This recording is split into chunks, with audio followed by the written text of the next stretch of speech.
오늘의 말씀 전하도록 하겠습니다. 오늘의 말씀은 마가복음 6장 12절에서 13절까지의 말씀입니다. 마가복음 6장 12절 13절 말씀 같이 한번 합독하도록 하겠습니다. 제자들이 나가서 회개하라 전파하고 많은 귀신을 쫓아내며 많은 병자에게 기름을 발라 고치더라. 아멘.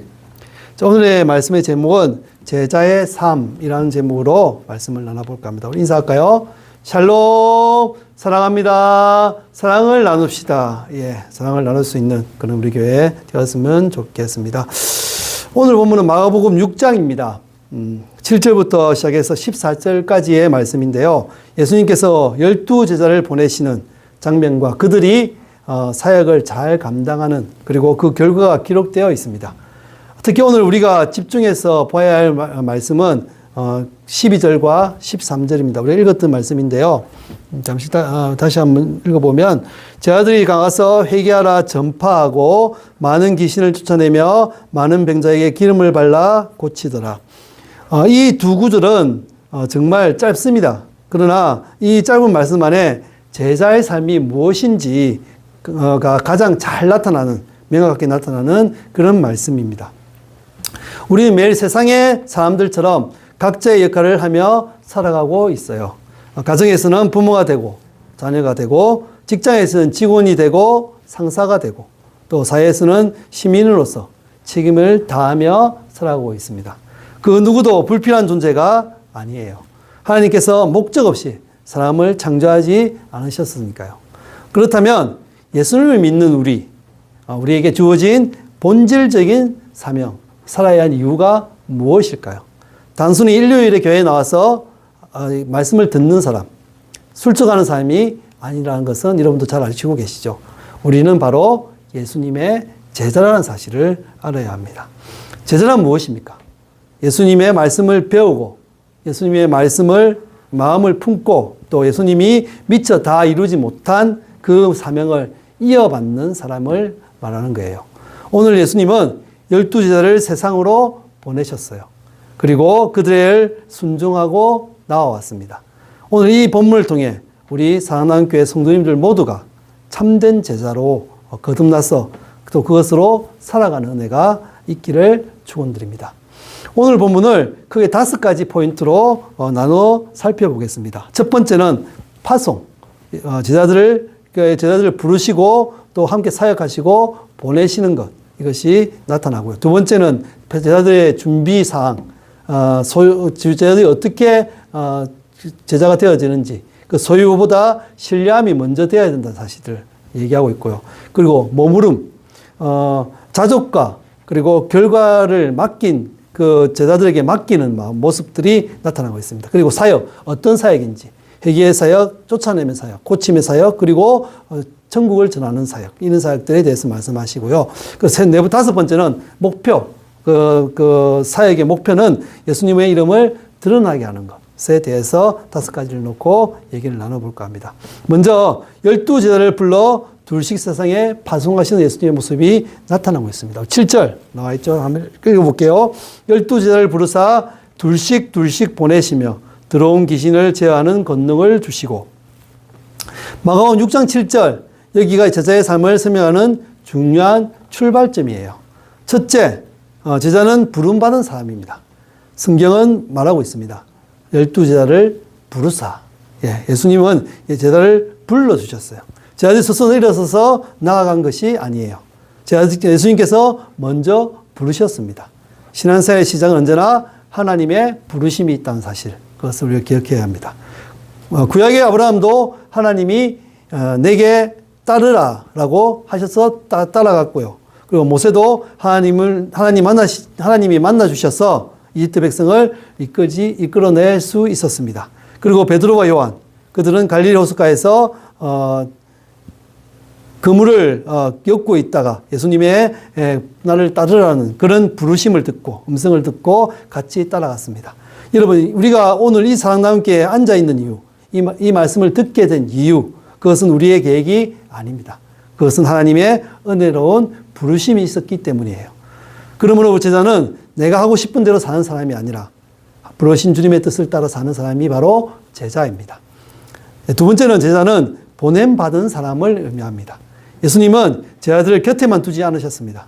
둘씩 보내시며 배운 것을 가지고 세상으로 나가게 하셨습니다. 제자는 교회 벽 안에만 머무는 사람이 아니에요. 우리는 어디로 보내심을 받았습니까? 가정으로 보내심을 받았습니다. 그리고 직장으로 보내심을 받았습니다. 그리고 학교와 이웃으로 보내심을 받았습니다. 사도라는 헬라어의 단어의 뜻을 아십니까? 직역하면 보냄받은 자입니다. 예수님 오늘 또 우리를 세상 속으로 보내고 계세요. 어둠이 있는 곳에 빛으로, 절망이 있는 곳에는 소망으로, 미움이 있는 곳에는 사랑으로 보내고 계십니다. 세 번째는 제자는 함께 사역하는 사람입니다. 주의 깊게 보십시오. 예수님은 한 명 한 명 따로 보내지 않으셨습니다. 혼자 보내지 않으셨어요. 둘씩 보내셨습니다. 왜 그렇게 하셨을까요? 사역은 혼자 감당하기가 너무 어렵기 때문입니다. 한 사람은 넘어질 수 있으나 둘은 서로 붙들어 줄 수 있기 때문입니다. 힘들 때 함께 기도하고 기쁠 때 함께 노래하고 눈물 흘릴 때 함께 동행하라고 그렇게 만드신 것입니다. 전도서 4장 9절에 보면 이렇게 말씀하고 있습니다. 두 사람이 한 사람보다 나음은 그들이 수고함으로 좋은 상을 얻을 것임이라. 교회란 무엇입니까? 서로 누가 더 잘하는지 겨루는 경쟁장이 아닙니다. 서로 돕는 함께 가는 동력의 공동체입니다. 함께 기도하고 함께 섬기고 함께 복음을 전할 때 하나님의 역사가 나타나는 겁니다. 네 번째는 제자는 주님의 권능으로 사역하는 사람입니다. 예수님은 사명만 주신 게 아닙니다. 들어온 귀신을 제어하는 권능을 주시고 들어온 귀신을 제어하는 권능을 주셨다고 말씀하셨습니다. 주님께서는 우리에게 감당할 수 없는 무거운 짐만 던져주고 외면하는 사람이 아닙니다. 그런 분이 아니에요. 부르시면 능력을 주시고 사명을 주시면 은혜를 더하십니다. 제자들이 귀신을 쫓아낸 이유는 그들의 심리학적 실력이 있었기 때문이 아닙니다. 주님이 주신 권세 때문입니다. 오늘 우리도 마찬가지입니다. 우리 힘만으로는 깨진 가정을 다시 맞추기 어렵습니다. 우리 논리만으로는 굳어버린 사람의 마음을 움직이기 어렵습니다. 하지만 스님께서 함께 하시면 불가능이 가능한으로 바뀌게 됩니다. 제자는 벤치에서 구경하는 스탠드가 아닙니다. 예수님께 부름받아 세상으로 파송된 선수들입니다. 오늘도 주님 우리에게 속상이십니다. 가라, 전하라, 사랑하라, 그리고 섬기라. 그 부르심에 귀 기울이며 성장하는 성도들이 되어주시길 부탁드립니다. 두 번째는 아무것도 소유하지 말라라고 말씀하십니다. 우리 8절, 9절 말씀입니다. 같이 제가 읽어볼게요. 명하시되 여행을 위하여 지팡이 외에는 양식이나 배낭이나 전제의 돈이나 아무것도 가지지 말며 신만 신고 두 벌 옷도 입지 말라 하시고. 자, 이 부분은 처음 읽으면 당황스러울 수도 있습니다. 왜 아무것도 안 가지고 가라고 하셨을까? 이 말씀을 잘 들어보면 어찌 보면 가난하고 빈털터리처럼 살라는 명령처럼 들립니다. 그런 명령이 아닙니다. 예수님께서는 제자들에게 하나님만 의지하는 법을 훈련시키기 위해서 이 말씀을 하신 것입니다. 우리가 많이 가지고 있고 우리가 또 여러 가지 많은 사람들의 도움이 있다면 하나님을 의지하지 않고 그것을 의지할 수밖에 없는 우리 연약함들을 아시고 예수님은 이렇게 말씀하신 것입니다. 제자는 소유보다 하나님을 신뢰해야 하는 사람입니다. 사람의 본성은 눈에 보이는 것을 의지하는 습성이 있습니다. 통장에 돈이 많이 들어있으면 안심하고 병이 좋으면 든든하게 여기고 내 실력이 좋으면 자신감을 갖게 됩니다. 하지만 예수님은 아무것도 준비하지 말라고 하셨습니다. 왜일까요? 그들이 가진 것에 기대지 말라는 겁니다. 안정감에 기대지 말라는 겁니다. 오직 하나님만 의지하기 위해서 그렇게 하신 것입니다. 광야를 떠돈 이스라엘 백성을 기억하십시오. 하나님은 매일 아침마다 만나를 내려주셨습니다. 하루 먹을 양만. 내일분은 모아서 둬도 썩어버리게 만드셨습니다. 왜냐하면 매일 하나님만을 바라보며 의존하게 만드시기 위해서 그렇게 하셨습니다. 우리도 마찬가지입니다. 통당장부에 마음을 두기보다 하나님을 신뢰해야 하고 사람의 도움에 의지하기보다 하나님의 도우심을 구해야 합니다. 제자의 힘은 가진 것에서 나오지 않습니다. 하나님을 향한 믿음에서 그 힘이 나오게 되어 있습니다. 제자는 단순하게 살아야 합니다. 양식도 배낭도 돈도 여복으로 가지지 말라고 하셨습니다. 짐이 많으면 어땠어요? 짐이 많으면 정말 어떨까요, 우리가? 움직임이 느려집니다. 가방이 무거우면 빠르게 달릴 수 없습니다. 사명이 중요할 때는 불필요한 짐을 줄여야 합니다. 가벼운 마음으로 몸을 움직여야지만 잘 움직일 수 있습니다. 오늘날 우리 영혼의 짐도 너무 많지 않습니까? 지나친 욕심에, 체면에, 세간의 시선을, 또 물질에 대한 집착이, 이것들이 다 우리를 무겁게 누르는 짐들입니다. 하지만 제자는 하나님 나라를 가장 우선으로 두는 사람이 되어야 합니다. 예수님께서는 너희는 먼저 그의 나라와 그의 의를 구하라고 하셨습니다. 가장 중요한 것을 붙잡으면 나머지는 하나님께서 책임져 주신다는 말씀입니다. 그래서 제자는 공급하신 하나님을 경험해야 합니다. 제자들은 빈손으로 떠났지만 빈손으로 돌아오지 않았습니다. 성경 13절을 보면 많은 병자에게 기름을 발라 고치더라 라고 얘기하고 있습니다. 그들을 먹으면 버무르며 사야겠습니다. 하나님께서 필요한 것을 채워주셨습니다. 아무것도 안 가져갔는데 다 먹고 자고 다 할 수 있었습니다. 머물 집도 준비하셨고 먹을 것도 준비하셨고 사명을 감당할 능력도 주셨습니다. 하나님은 우리를 보내시기만 하고 가만히 계시는 분은 아닙니다. 보내실 때 책임지시는 분입니다. 흥의 앞에서는 길을 내셨고 또 광야에서는 만나를 주셨습니다. 엘리야가 질박할 때 까마귀를 보내셔 먹을 것을 주셨고 오병이어로 5,000명을 먹였습니다. 지금도 하나님은 동일하십니다. 우리의 필요를 아시고 공급하시는 여호와 이레의 하나님이시기 때문입니다. 우리 여호와 하나님의 그 여호와 이레의 하나님을 생각하고 또 믿어야 할 것입니다. 사랑하는 성도 여러분, 제자의 삶은 많이 소유하는 삶이 아닙니다. 하나님을 많이 신뢰하고 그분을 따르는 삶, 그분에게 구하는 삶, 이것이 바로 제자의 삶입니다. 세상은 더 가져라, 더 많이 가져라, 더 많이 의존하라 라고 외치지만 예수님은 더 믿어라, 더 하나님께 나아가라 라고 말씀하십니다. 참된 제자는 손에 많은 것을 지닌 사람이 아니라 하나님의 손에 붙들린 사람을 말하는 것입니다. 오늘 또 우리는 주님, 저는 주님만 의지하겠습니다 라고 고백하는 하루를 되어야 합니다. 그래서 그 하나님을 온전히 잘 의지함으로 말미암아 세상 속에서도 제자의 삶을 살아갈 수 있는 우리의 모습이 되어야 하겠습니다. 세 번째는 영접하는 곳, 한 곳에서만 머물러라 라고 예수님은 말씀하셨습니다. 우리 10절, 11절입니다. 제가 읽어드릴게요. 또 이르시되 어디 있어든지 누구의 집에 들어가거든 그것을 떠나기까지 거기 유하라. 어느 곳에든지 너희를 영접하지 아니하고 너희 말을 듣지도 아니하거든 거기서 나갈 때에 발 아래 먼지를 떨어버려 그들에게 증거를 삼으라 하시니, 예수님께서는 사역 내용뿐만 아니라 머무는 태도까지 가르쳐 주셨습니다. 여기에는 제자가 가져야 할 신앙의 자세가 담겨 있습니다. 제자는 자주 갈 줄 알아야 합니다. 어디 있으든지 들어가거든 거기 유하라.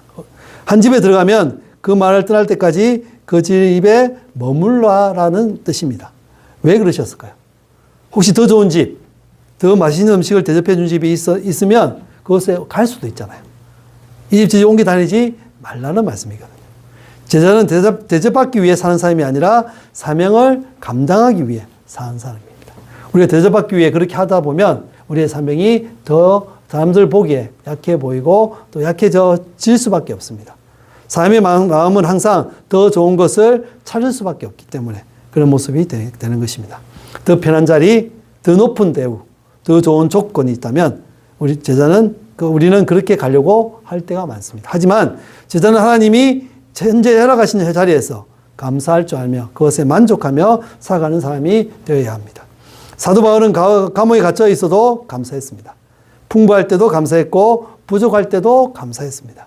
환경이 아니라 하나님을 바라보았기 때문에 하나님만으로 감사할 줄 아는 사람이 되었습니다. 현재의 자리에서 감사할 줄 아는 사람이 하나님께 더 크게 쓰임받는 사람이 될 수 있을 것입니다. 또 제자는 사람을 차별하지 않아야 합니다. 만약 제자들이 오늘 여기서 잘 먹었으니 내는 더 부잣집에 가서 잘 먹어야지 하며 옮겨 다녔다면 복음의 순수성을 훼손했을 것입니다. 예수님은 부잣집이든 가난한 집이든 처음 영접한 집에 머물러라고 말씀하셨습니다. 복음은 사람의 메모나 지위를 보지 않습니다. 예수님은 세리의 집에도 계셨고 어부의 초라한 집에도 계셨고 문둥병자의 집에도 가셨습니다. 제자는 사람의 재산이나 지위가 아니라 그 영혼의 가치를 보고 가는 사람입니다. 교회도 마찬가지입니다. 헌금을 많이 내는 사람만 귀한 것이 아닙니다. 하나님 앞에서 모든 영혼이 동등하게 존귀하게 여겨져야 합니다. 제자는 거절당해도 낙심하지 않아야 합니다. 11절을 보면 뜻밖의 말씀이 나옵니다. 너희를 잠시만요. 11절 보면 11절이 없네요. 잠시만요. 11절 끊겨버렸네요. 11절을 보면 너희를 영접하지 아니하고 너희 말을 듣지도 아니하거든. 예수님은 모든 사람이 무조건 복음을 받아들일 것이라고 아니하시는 것이 아닙니다. 거절당할 가능성을 미리 말씀하셨습니다. 신앙생활 하다 보면 아픔이 있습니다. 선한 일을 했는데 오해받을 때도 있고요. 진심을 다해 복음을 전했는데 야 그만해 라고 밀어낼 때도 있고요. 사랑을 베풀었는데 그 사랑에 냉대받으며 배신을 당할 때도 있습니다. 그러나 예수님은 그럴 때에도 낙심하지 말라라고 말하시는 것입니다. 예수님도 거절당하셨잖아요. 사도들도 핍박받았었잖아요. 우리도 마찬가지로 그런 거절과 핍박을 당할 수도 있다는 사실을 기억하시기 바랍니다. 그러나 거절이 곧 실패가 아닙니다. 거절은 내가 바르게 잘하고 있다는 것을 보여주는 바로 그런 지표입니다. 중요한 것은 내가 얼마나 순종을 했는가입니다. 복음을 전하는 것은 나의 책임이고 복음을 받아들이는 것은 그 사람의 책임이며 하나님이 하시는 일이기 때문입니다. 그래서 기자는 결과를 하나님께 맡겨야 합니다. 거절당한 마음을 떠날 때 발의 먼지를 떨어버리라 라고 말씀하셨습니다. 이것은 화내고 투정 부리라는 뜻이 아닙니다. 의미는 이렇습니다.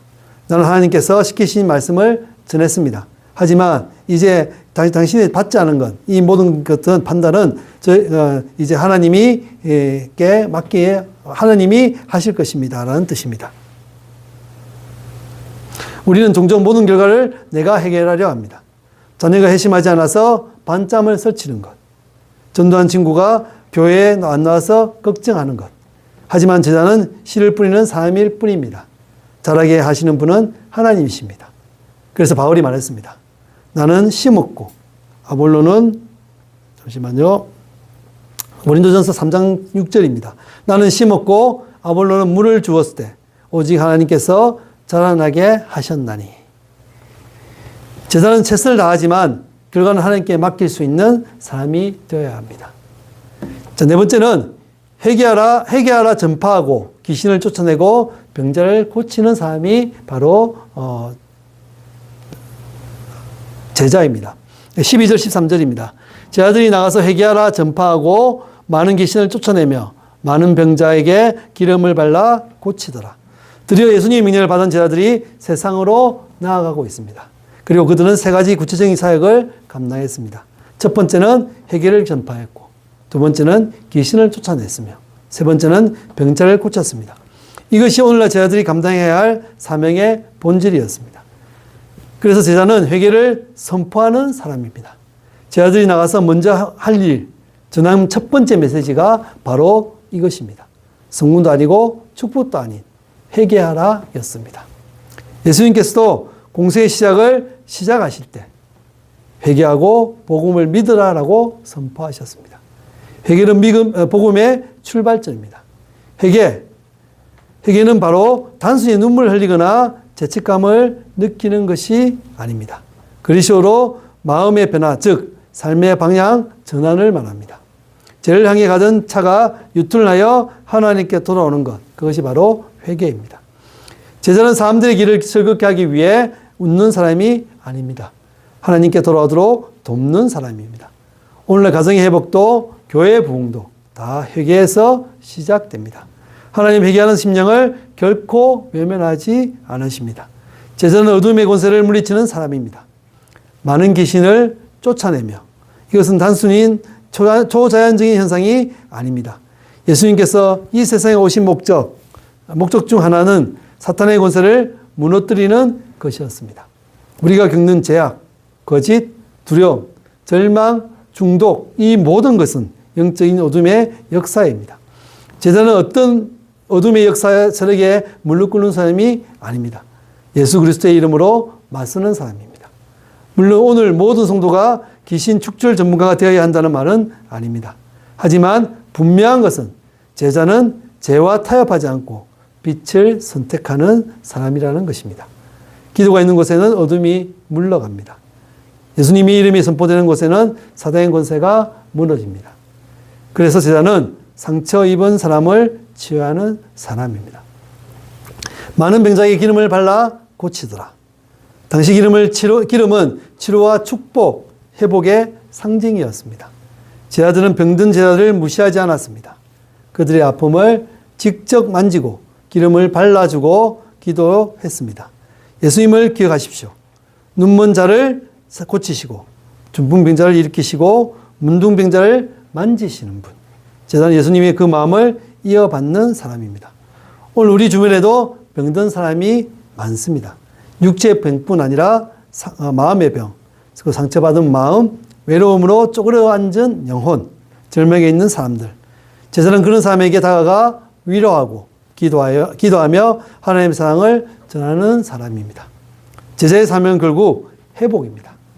회개로 하나님과의 관계를 회복하고 귀신을 쫓아내므로 영적 자유를 회복하며 병자를 고침으로 삶의 회복을 가져오게 하는 것이 바로 제자입니다. 예수님께서 오늘 또 우리를 보내십니다. 상처받은 영혼이 있는 곳으로, 절망한 사람이 있는 곳으로 가서 복음을 전하라, 가서 사랑을 나눠라, 가서 회복의 통로가 되어라고요. 그런 우리의 모습들이 되어야겠습니다. 다섯 번째는 예수님의 이름이 드러난다입니다. 14절입니다. 이 예수의 이름이 드러난지라 헤롯 왕이 듣고 이르되 이는 세례 요한이 죽은 자 가운데서 살아났도다. 그러므로 이런 능력이 그 속에서 일어나느니라 하고 제자들이 그에게 복음을 전하고 귀신을 쫓아내고 병자를 고치자 그 놀라운 일이 일어났습니다. 본문 14절 첫 마디입니다. 이에 예수님의 이름이 드러난지라. 이게 핵심입니다. 제자의 이름이 드러난 것이 아니에요. 베드로가 대박이었다고 드러난 것도 아닙니다. 요한의 이름이 드러난 것도 아닙니다. 오직 예수님의 이름으로 이름이 드러났습니다. 제자의 사역은 예수님을 드러내는 삶이 되어야 합니다. 많은 사람은 자신이 드러나기를 원합니다. 인정받고 칭찬받고 높아지기를 원하는 게 사람의 이치죠. 하지만 참된 제자는 자신이 아니라 예수님이 드러나기를 원하는 사람입니다. 세례 요한의 고백을 기억하십시오. 그는 흥하여야 하겠고 나는 쇠하리라. 요한복음 3장 30절 말씀입니다.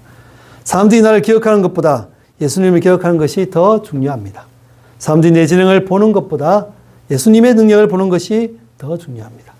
우리의 삶을 통해 예수님이 드러날 때 비로소 제자의 사명은 이루어집니다. 하나님의 역사는 세상도 알게 됩니다. 본문에 보면 이 소문이 멀리 있는 헤롯 왕의 귀에까지 들어갔습니다. 갈릴리 지방의 통치자 헤롯까지 저 예수님의 이름이 대단하단 말이요 라고 말했습니다. 빛은 감출 수 없습니다. 교회가 살아있으면 세상이 다 압니다. 성도의 삶이 변화되면 주변이 다 압니다. 가정이 회복되면 이웃이 다 압니다. 제자의 삶은 말보다 영향력으로 증명되어야 합니다. 예수님의 이름에는 능력이 있습니다. 헤롯은 예수님의 정체를 잘 몰랐습니다. 세례 요한이 부활한 건가? 라고 착각했습니다. 하지만 그는 한 가지 확신했습니다. 이런 능력이 그 속에서 일어나느니라. 그는 믿지는 않았지만 예수님 이름에 능력이 있다는 건 인정했습니다. 성경은 예수님의 이름에 권세가 있다고 말합니다. 예수님 이름으로 병자가 일어나고 죄인의 구원을 받습니다. 사도 베드로가 안전뱅이에게 말했습니다. 나사렛 예수 이름으로 명하노니 일어나 걷어라. 그 사람은 일어나 뛰며 하나님을 찬양했습니다. 오늘도 우리의 학문이 아니라 예수님의 이름으로 능력이 되어질 수 있습니다. 예수님 이름이 바로 우리의 능력입니다. 자, 결론입니다. 사랑하는 교회 성도 여러분, 지금까지 마가복음 6장을 통해 제자의 삶이 무엇인지 함께 나누어 보았습니다. 조금 길지만 이 내용들이 여러분의 영혼에 씨앗처럼 뿌려지기를 바랍니다. 우리가 배운 내용을 다시 한번 마음에 새겨 보십시오. 제자란 주님께 부름받은 사람입니다. 그 부름에 순종하여 세상으로 보냄받은 사람입니다. 그리고 그 길을 혼자 가는 것이 아니라 형제 자매와 함께 사역하는 사람입니다.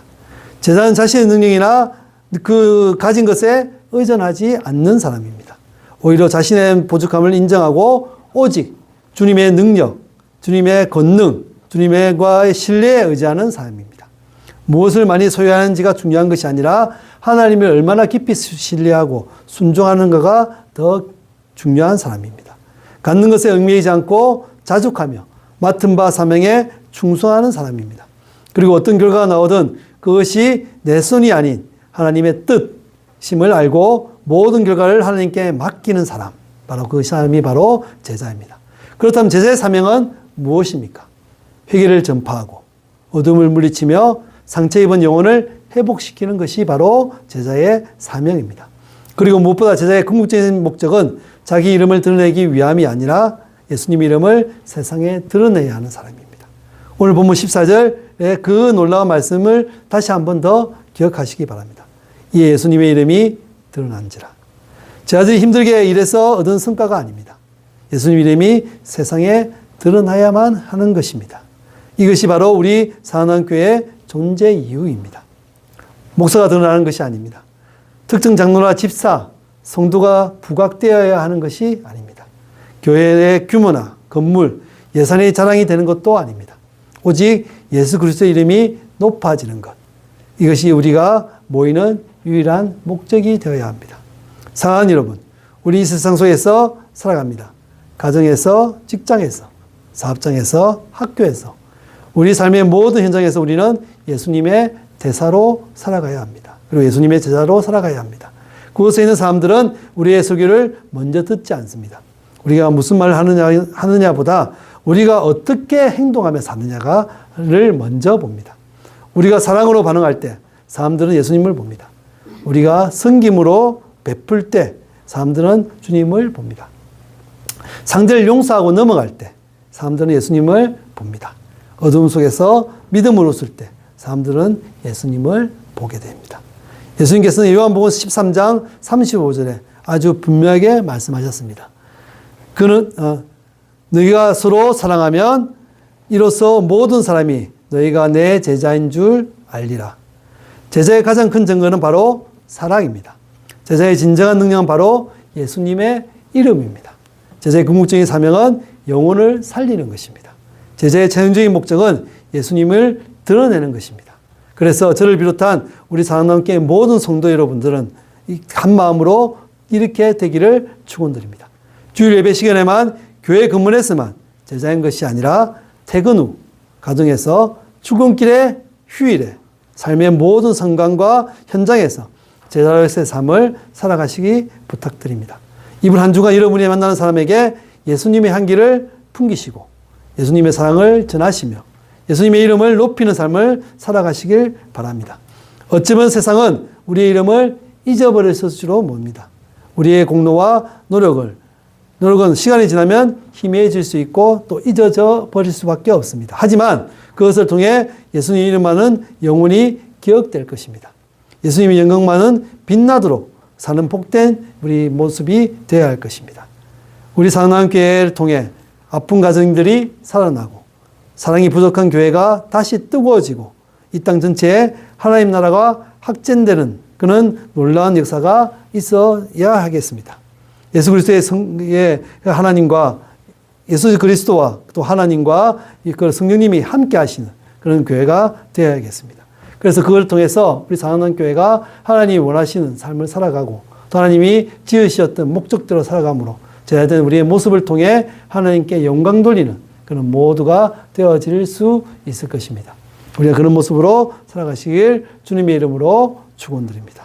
예, 기도하겠습니다. 사랑의 하나님 참으로 감사드립니다. 우리를 통해서 하나님을 바라보게 하시고 하나님이 주셨던 모든 것들을 저희가 그것을 통해서 하나님의 제자로 살아갈 수 있는 우리 모두가 될 수 있도록 도와주시옵소서. 제자의 삶이 무엇인지 오늘 배웠습니다. 이 삶을 온전히 잘 감당함으로 말미암아 하나님이 보내셨던 세상 속에서 하나님의 제자로서 하나님이 보내신 예수 그리스도의 대사로서 이 세상을 살아갈 수 있는 우리 사랑함께 모든 성도님 되어줄 수 있도록 도와주시옵소서. 예수님 이름으로 기도합나이다. 아멘.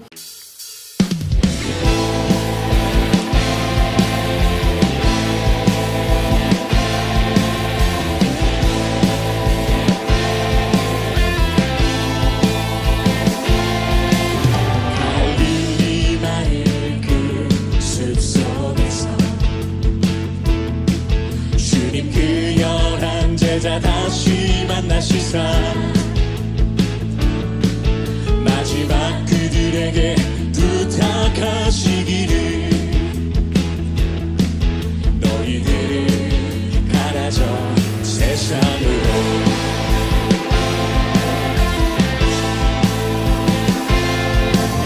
달리 마을 그 숲속에서 주님 그 열한 제자 주님 그 열한 제자 다시 만나시사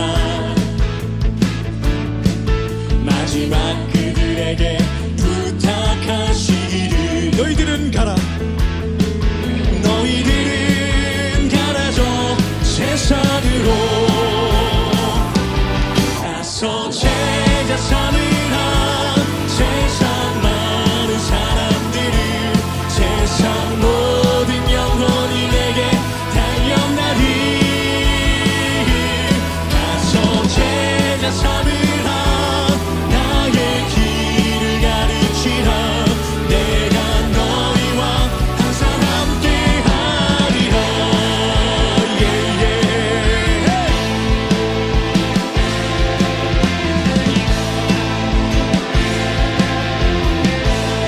지금도 우리 주 찾아오사 지금도 우리 주 찾아오사 어두워져가는 저 세상 바라보며 어두워져가는 저 세상 바라보며 마지막 우리에게 부탁하시기를 너희들은 가라 너희들은 가라져 세상으로 가서 제자 삼으라 세상 많은 사람들을 세상 모든 영혼이 내게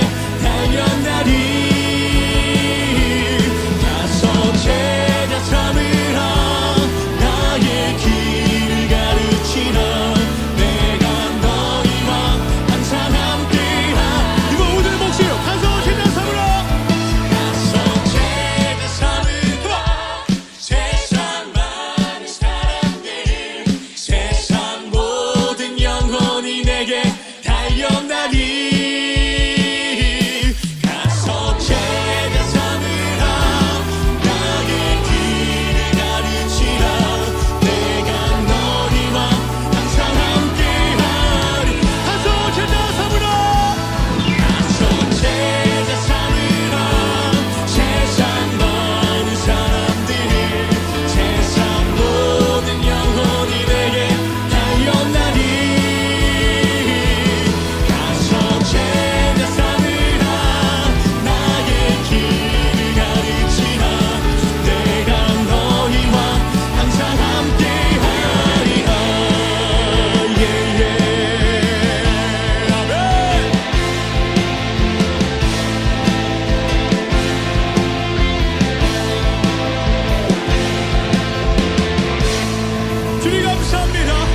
주님이 가라신 그 길을 선택하며 주님의 그